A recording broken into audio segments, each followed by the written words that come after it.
नमो बुद्धाय मित्रांनो, आपल्या सर्वांचे आपल्या मनपसंत चॅनल मनशांतीवर स्वागत आहे. आपण भारतरत्न बोधिसत्व डॉक्टर बाबासाहेब आंबेडकर लिखित भगवान बुद्ध आणि त्यांचा धम्म या पवित्र ग्रंथाचे वाचन करीत आहोत. चला तर सुरू करूया आजच्या वाचनाला. उपभाग 3, सर्वोत्तम पुरुष. एका चारिकेत आपल्या नेहमीच्या प्रथेप्रमाणे भगवंतांनी आपल्या सहचारी भिक्खूंना खालीलप्रमाणे प्रवचन दिले. भिक्खूंना उद्देशून भगवान म्हणाले, भिक्खूंनो, या जगात 4 प्रकारची माणसे आढळतात. पहिल्या प्रकाराचा मनुष्य म्हणजे जो स्वतःच्या किंवा इतरांच्या कल्याणासाठी झटत नाही. दुसऱ्या प्रकारचा मनुष्य स्वतःचे हित सोडून दुसऱ्याच्या हितासाठी झटतो. तिसऱ्या प्रकारचा मनुष्य स्वतःच्या हितासाठी झटतो पण दुसऱ्याच्या नाही. चौथ्या प्रकारचा मनुष्य स्वतःच्या हितासाठी त्याचप्रमाणे दुसऱ्यांच्या हितासाठी सुद्धा झटत असतो. जो स्वतःच्या अथवा दुसऱ्याच्या हितासाठी झटत नाही त्या मनुष्याची स्थिती दोन्ही बाजूला पेटलेल्या आणि मध्ये शेणाने माखलेल्या चितेवरील मशालीसारखी असते. ती गावात अथवा वनात इंधन म्हणून उपयोगी येत नाही. त्याप्रमाणेच तो मनुष्य जगाला आणि स्वतःलाही निरुपयोगी असतो. जो स्वतःच्या कल्याणाचा त्याग करून दुसऱ्याच्या कल्याणासाठी झटतो तो वरील प्रकारच्या माणसाहून अधिक चांगला पुरुष होय. आणि जो स्वतःच्या आणि इतरांच्या कल्याणासाठी झटतो तो सर्वात उत्तम पुरुष होय. उपभाग 4, ज्ञानी पुरुष. एके समयी भगवान बुद्ध उकट्ट आणि सेतब्ब या 2 नगरांच्या मधील महामार्गापर्यंत पोहोचले असता त्यांना द्रोण नावाचा एक ब्राह्मण त्यांच्यासारखाच प्रवास करीत असताना भेटला. अकस्मात भगवंतांनी रस्ता सोडला आणि एका वृक्षातळी पद्मासन लावून ते बसले.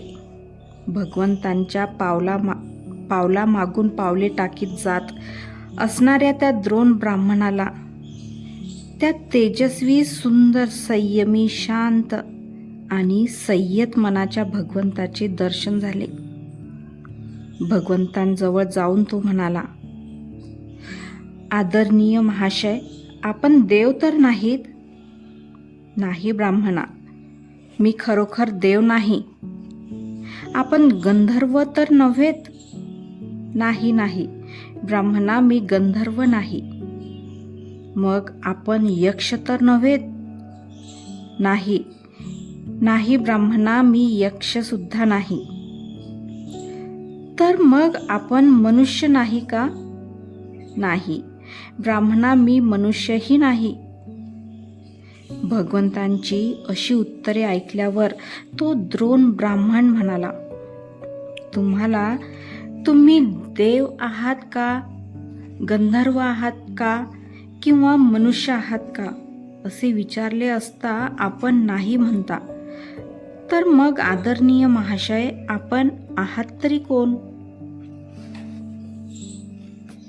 ब्राह्मणा, मी माझ्या अंगच्या आसवांचा निराश केला म्हणून तोपर्यंत मी खरोखर देव, गंधर्व, यक्ष आणि मनुष्य सर्व काही होतो. पण आता मी आसवांपासून मुक्त झालो आहे आणि मुळाचे विच्छेदन करून बैठकच नाहीशी केलेल्या ताडवृक्षासारखा झालो आहे. त्या वृक्षाला जसे अंकुर फुटत नाहीत त्याप्रमाणे माझेही आसवांचे अंकुर फुटणार नाहीत. ज्याप्रमाणे जलात जन्म घेणारी कमललता पाण्यातून वर येते आणि तरी सुद्धा पाण्याचा स्पर्श तिला चिकटत नाही, त्याप्रमाणे हे ब्राह्मणा, मी या जगात जन्मास आलो, जगात वाढलो आणि जगावर विजय मिळवून जगापासून अस्पृष्ट असा राहिलो आहे. म्हणून हे ब्राह्मणा, तू मला एक तथागत म्हणजे ज्ञानी पुरुष असे समज. उपभाग 5. न्यायी आणि सज्जन पुरुष. भिक्खूंना उद्देशून भगवान बुद्ध म्हणाले, माणसे 4 प्रकारची असतात. जर तुम्हाला सज्जन आणि न्यायी पुरुष ओळखायचा असेल तर 4 प्रकारचे भेद तुम्ही जाणले पाहिजेत. भिक्खूंनो, एका प्रकारची माणसे स्वकल्याणासाठी झटतात, परंतु परकल्याणाचा विचारही करीत नाहीत. भिक्खूंनो, दुसऱ्या प्रकारची माणसे स्वतःमधील विषय वासनेचे निर्मूलन करतात, परंतु दुसऱ्यांनी विषय वासनेचा त्याग करावा असे त्यांना कधीही आग्रहाने सांगत नाहीत. ते आपल्या मनातील क्रोधाचे निर्मूलन करतात, परंतु दुसऱ्यांना क्रोधाचा त्याग करण्याबद्दल निक्षून सांगत नाहीत. ते स्वतःमधील अविद्येचे निर्मूलन करतात, परंतु ते दुसऱ्यांना त्यांच्या अविद्येच्या निर्मूलनासंबंधी आग्रहाने सांगत नाहीत.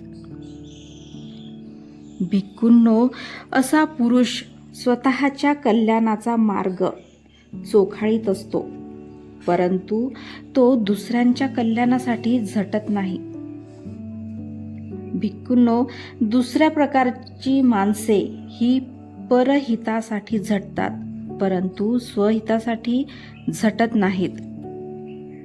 तसेच अशी माणसे आपल्या अंगच्या विषय वासना, क्रोध आणि अविद्या यांच्या निर्मूलनाचा प्रयत्नही न करता दुसऱ्यांना मात्र तसे करण्यासाठी आग्रहाने सांगत असतात. भिक्खूंनो, अशा प्रकारची माणसे दुसऱ्याच्या हितासाठी निश्चित झटतात, परंतु स्वतःच्या नाही. भिक्खूंनो, तिसऱ्या प्रकारची माणसे स्वहितासाठी अथवा परहितासाठीही झटत नसतात. असा माणूस स्वतःच्या ठिकाणची विषय वासना, क्रोध आणि अविद्या यांचे निर्मूलन करीत नाही. त्याप्रमाणेच दुसऱ्यांनाही तसे करण्यास आग्रहाने सांगत नाही. हा मनुष्य स्वतःचे अथवा दुसऱ्याचेही हित साधण्यासाठी प्रयत्न करीत नाही. भिक्खूंनो, 4थ्या वर्गाची माणसे स्वकल्याण आणि परकल्याणासाठी झटत असतात. अशी माणसे स्वतःमधील विषय वासना, क्रोध आणि अविद्या यांच्या नाशासाठी झटत असतात. त्याचप्रमाणे दुसऱ्यांना ते विषय वासना, क्रोध आणि अविद्या यांच्या निर्मूलनासंबंधी आग्रहाने सांगतात आणि त्यांना प्रेरणा देतात. भिक्खू हो, अशी माणसे स्वहित व परहितासाठी झटणारी होत. या शेवटल्या प्रकारच्या माणसांना न्यायी सज्जन मानावे. उपभाग 6. कुशल कर्माची आवश्यकता. एके समयी भगवान बुद्ध भिक्खूंना म्हणाले, भिक्खूंनो, सत्कर्म करण्याचे वेळी काकू करू नका. सौख्य, जे हवे तसे, प्रिय आणि आनंददायक या सर्वांचे दुसरे नाव म्हणजे सत्कर्म. सत्कर्माचा लाभ म्हणजे इप्सित, प्रिय आणि आनंददायक वस्तूंचा लाभ. या गोष्टींचा मी अनुभव घेतला आहे. मी स्वतः बऱ्याच काळापासून शुभकर्माच्या इच्छित रुचकर, प्रिय आणि आनंददायक फळांचा उपभोग घेतलेला आहे. मी वारंवार स्वतःला विचारतो, ही जी मी मंगल फळे चाखीत आहे तो कोणत्या कृत्याचा परिणाम होय? मला जे सध्या सौख्य आणि शांती लाभली आहे तो कोणत्या सत्कर्माचा परिपाक आहे? आणि त्याचे उत्तर मला असे मिळते की हे 3 प्रकारच्या सत्कर्माचे फळ आहे. ती 3 प्रकारच्या सत्कर्माचा परिपाक होय. दान, शील आणि संयम या 3 सत्कर्माचा परिपाक होय. शुभ, उत्सवमय, आनंददायक आणि धन्य ती प्रभात, तोच खरा शुभ दिन, तोच खरा सुखमय क्षण जेव्हा सत्पात्री दान दिले जाते. ज्यावेळी शुभ कर्मे, शुभ वचन, शुभ विचार आणि शुभ इच्छा ह्या त्यांच्या कर्त्याला शुभ लाभ घडवून देतात, ती वेळ आणि तो दिवस खरोखरच शुभ आणि आनंददायक होय.